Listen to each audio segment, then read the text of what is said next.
Plusieurs mois après la diffusion d'un épisode de Plus belle la vie qui était le théâtre d'une scène d'agression sexuelle qui avait choqué les téléspectateurs, le CSA vient de rendre sa décision. Depuis près de 17 ans, Plus belle la vie rythme le quotidien des téléspectateurs de France 3 tous les soirs de 20h à 21h.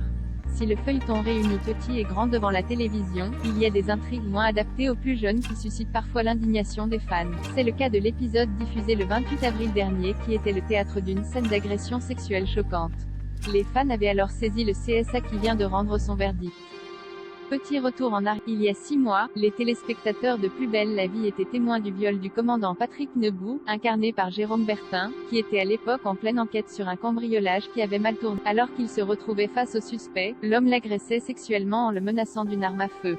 Cette scène avait offensé les téléspectateurs qui ne s'attendaient pas à une telle intrigue à une heure de grande écoute. À l'époque, Jérôme Bertin était revenu sur la scène lors d'une interview accordée aux Parisiens. C'est vraiment un sujet de société très fort, qui va certainement nous permettre de libérer la parole des hommes qui se font violer en France. Parce que c'est un sujet un peu tabou, on en parle très peu.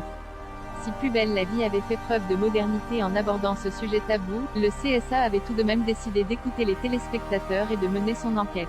Le Conseil supérieur de l'audiovisuel a donc considéré qu'au regard de la violence de ces scènes et des images suggérées d'un viol, l'épisode aurait dû être accompagné d'une signalétique déconseillée au moins de 12. Le CSA a également demandé à France Télévisions d'ajouter cette signalétique, en cas de rediffusion de ce programme.